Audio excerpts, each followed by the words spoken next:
What would you do if you had to choose between the dog who saved your life and the mother who gave you life? Daniel didn't get to choose. He had to do both. This is the story of Alex, a 170-pound English Mastiff who waited in a rescue shelter for 9 months before anyone stopped. And when his owner had to leave everything behind, Alex did the one thing he'd always done best. He waited. Some bonds don't break with distance. Some love just quietly endures. If this story moved you, share it with someone who needs to hear it today. Nobody warned Daniel about the moment. Nobody told him that saying goodbye to a dog could feel heavier than anything he'd ever carried. He'd moved across continents before. He'd packed bags in the middle of the night. He'd left jobs, left cities, left versions of himself behind.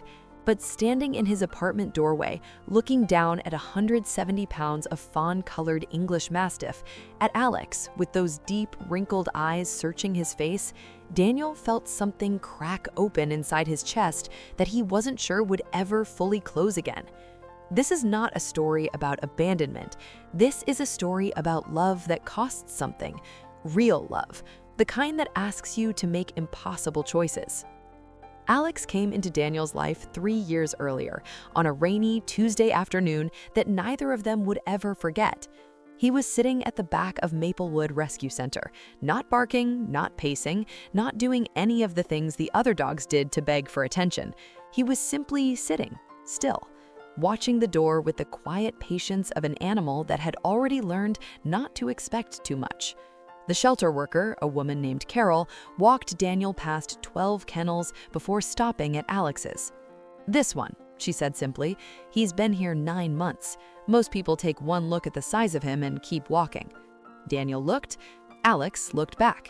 170 pounds of muscle and wrinkled skin and soulful brown eyes. A leather collar 2 sizes too big hanging loose around his neck, a remnant from whoever had left him there without a single note of explanation. "I'll take him," Daniel said. Carol blinked. "Don't you want to think about it?" "No," Daniel said. "I really don't." That first night, Alex didn't sleep.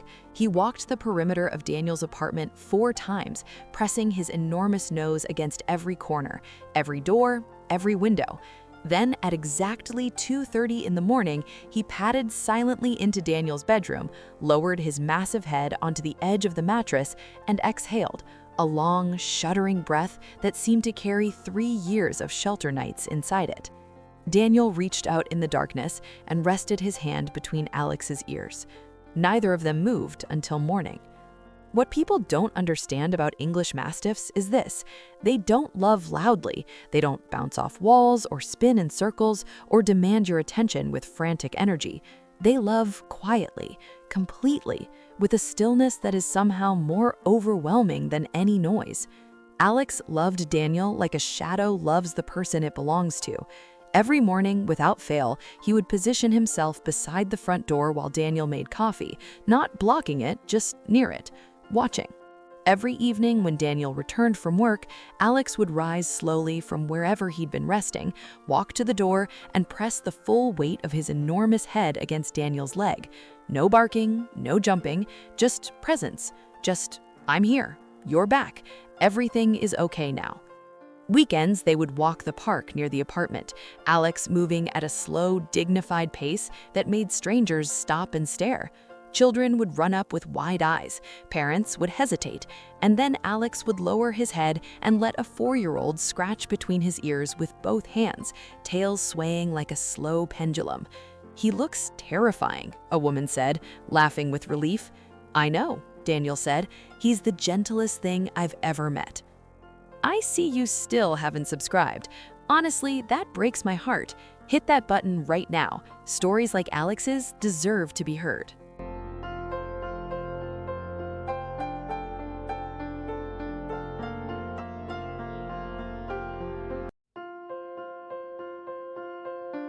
Three years passed.